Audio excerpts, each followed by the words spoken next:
langkah hukum dengan membuat laporan polisi terhadap beberapa produk yang kami duga itu produk milik dari DRL.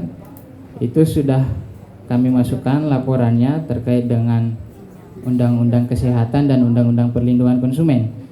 Nah, cuman untuk lebih lanjutnya kami mungkin agak membatasi ya terkait dengan itu karena sedang dilakukan upaya penyelidikan oleh pihak kepolisian dan kami sangat menghargai, menghormati dan percaya kepada pihak kepolisian bahwa pihak kepolisian akan bekerja secara profesional. Jadi kami tidak akan membeberkan lebih jauh terkait itu karena mungkin itu tadi dalam tahap penyelidikan agak bersifat rahasia. Jadi kita percayakan kepada pihak kepolisian.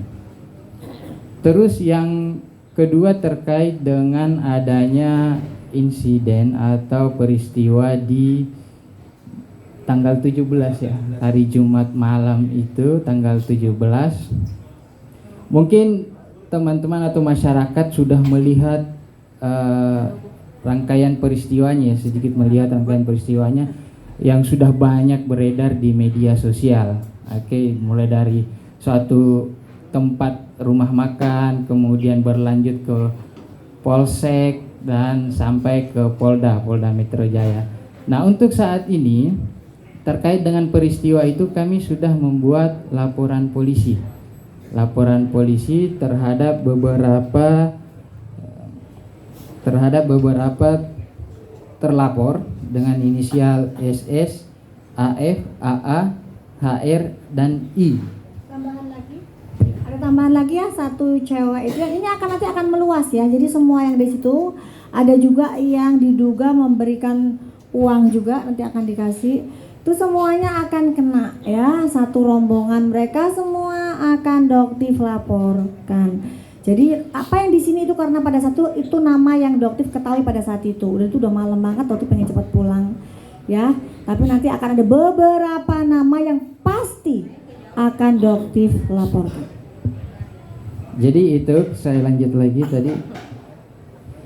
Untuk saat ini laporan yang masuk di Polda Metro Jaya itu terkait dengan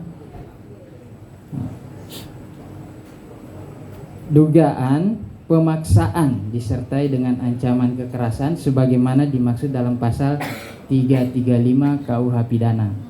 Timbul banyak pertanyaan baik di media sosial ataupun yang disampaikan kepada saya secara pribadi atau teman-teman tim hukum lainnya bahwa kenapa hanya pasal 335 yang dimasukkan dalam laporan polisi tersebut. Jadi kami coba klarifikasi karena pada malam itu kejadiannya mengalir begitu saja. Setelah dari tempat kejadian perkara kemudian kami ke Polsek, di Polsek kami mediasi, tidak tercapai titik temu, masing-masing pihak ingin melakukan upaya atau langkah hukum. Akhirnya setelah dari Polsek kami langsung membuat laporan polisi ke Polda Metro Jaya malam itu juga. Nah, kami sebagai tim penasihat hukum yang kebetulan hadir pada saat itu, seketika itu, tentu berupaya objektif ya. Kami berupaya objektif, kami melihat fakta-fakta yang ada dan fakta-fakta yang kami peroleh dalam waktu yang singkat itu hanya beberapa jam, kami hanya bisa bertanya dengan beberapa saksi yang melihat, kami baru bisa menyimpulkan satu kejadian atau satu peristiwa pelanggaran hukum terkait dengan upaya pemaksaan itu tadi. Nah, setelah itu keesokan harinya kami kembali bekerja, mengumpulkan beberapa bukti, mengolah data, mungkin sempat menanyai beberapa orang. Akhirnya kami sudah mendapatkan beberapa tambahan informasi dan kedepannya akan kami tindak lanjuti terkait dengan adanya dugaan-dugaan pelanggaran hukum lainnya seperti itu. Iya. Oke, baik, terkait dengan tambahan-tambahan pasal untuk saat ini terkait dengan penghinaan dan atau pencemaran nama baik ya, itu sudah banyak videonya beredar yang menunjuk Doktif bahwa kamu penipu. Nah, itu sudah sangat kami duga kuat itu telah terpenuhi unsur-unsur penghinaan dan atau pencemaran nama baik ya. Kemudian terkait dengan adanya dugaan pelecehan seksual terus adanya dugaan perampasan kemerdekaan, dan ini sedang kami pelajari ya, kami sedang dalami, dan sesegera mungkin kami akan masukkan laporan polisi lagi. Jadi penambahan pasal ada lagi tadi sebenarnya ya, kita mau lagi dipelajarin lagi, ada lagi. Iya, jadi ada juga penyebaran data pribadi ya. Yang lucunya, yang awalnya ada pagi-pagi Doktif sebarin itu, Doktif bangun tiba-tiba penuh dengan spam, ribuan WA masuk.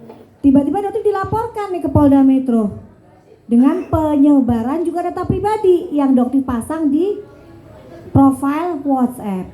Oke. SS. Di sini Doktif langsung ya tanya ke kamu nih, kalau pasti kamu lihat kan? Oke. Kamu melakukan Insta dari yang chatnya Doktif baca ya. Yang di situ terlihat jelas meskipun kamu tutupin. Ada cerita nih, beberapa orang yang bilang dia lupa untuk mencoret tapi dia hapus. Nah selanjutnya dia coret tapi hanya setengah. Jadi masih terlihat dengan jelas dan Doktif punya semuanya nomornya Doktif. Ya, tapi kamu melaporkan Doktif. Kamu Instanya kamu, anggotanya, followernya ada 3 juta lebih. Doktif cuman pasang di profil WhatsApp yang sebenarnya yang baca yang tahu itu cuman kurang dari 500 orang. Enggak apple to apple nih. Kamu yang melaporkan Doktif penyebaran data pribadi yang cuma 500 orang, kamu menyebarkan di 3 juta lebih follower Insta. Oke.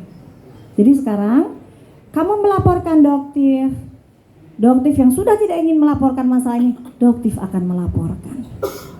Jadi kita sama nih, ya. Jadi kalau kamu tidak cabut, ya Doktif nggak akan cabut. Dan hukum di Indonesia itu, Doktif yakin akan adil. Apakah efeknya sama? Apakah Doktif akan menerima hukuman yang sama seperti yang kamu lakukan? Hukumannya sama nggak kira-kira? 3 juta lebih yang tersebar dengan 500 orang yang ada di nomornya Doktif, ribuan spam yang masuk, apakah seimbang? Seperti itu. Doktif ini bukan tipe yang gampang tersulut emosi sebenarnya guys, dan kalian bisa membuktikan. Malah Doktif tersenyum. Kenapa? Masyarakat Indonesia tahu seperti apa karakter mereka sebenarnya. Gitu. Jadi nggak perlu kenapa dia takutin atau dihadapi dengan marah-marah. Nggak perlu. Doktif pun nggak takut karena semua yang Doktif tampilkan fakta. Jadi kalau kamu tidak cabut laporan kamu, Doktif tidak akan cabut. Dan kamu tahu ya, pasal yang Doktif berikan berlapis. Lumayan nih kalau kamu cabut, lumayan deh pasalnya 1 berkurang ya kan. Dan gak lucu banget ya kalau misalnya Doktif masuk, Doktif kan pasang badan nih nanti buat resellernya. Nah kita lihat seperti apa. Gak adil banget dong rasanya. Gak apa-apa, Doktif itu udah biasa. Mau tidur di atas batu udah biasa. Doktif ini aktivis di bencana. Doktif bisa gak tidur 3 hari untuk membantu daerah bencana. Yang sebenarnya itu adalah foto-foto pribadi yang tidak pernah ingin Doktif sebarluaskan. Karena bisa kalian sulit untuk mendapatkan data Doktif pada saat bencana, terutama di Palu, Donggala, Lombok. Kalian belum mendapatkan itu dan tolong jangan disebar. Karena Doktif nggak mau terkesan kayak ria lah, bantu orang ria, tidak. Doktif itu dokter. Meskipun Doktif pengusaha, tetap seorang dokter. Dan passion Doktif itu memang untuk membantu teman-teman. Jadi kalau misalnya kalian tanya, banyak banget teman-teman pada saat di bencana nanya, kan dokter sudah di zona hijau, sudah zona nyaman, ngapain kesini? Ini resikonya tinggi, nggak balik guys. Bencananya resikonya tinggi, nggak balik. Kenapa? Ya inilah yang Doktif cari, jihad. Gitu. Dan sekarang Doktif jihad di dunia perskincarean, puting beliung di dunia skincare. Jadi kalau teman-teman bilang ini pasti gara-gara dokter ini nggak ada bencana, jadi akhirnya mencari begini. Enggak, alhamdulillah insya Allah nggak ada bencana lagi di Indonesia ya. Tapi mentalnya Doktif bukan mental seperti itu. Ya, mental Doktif pejuang, jihad. Oke. Terus mungkin ada pertanyaan?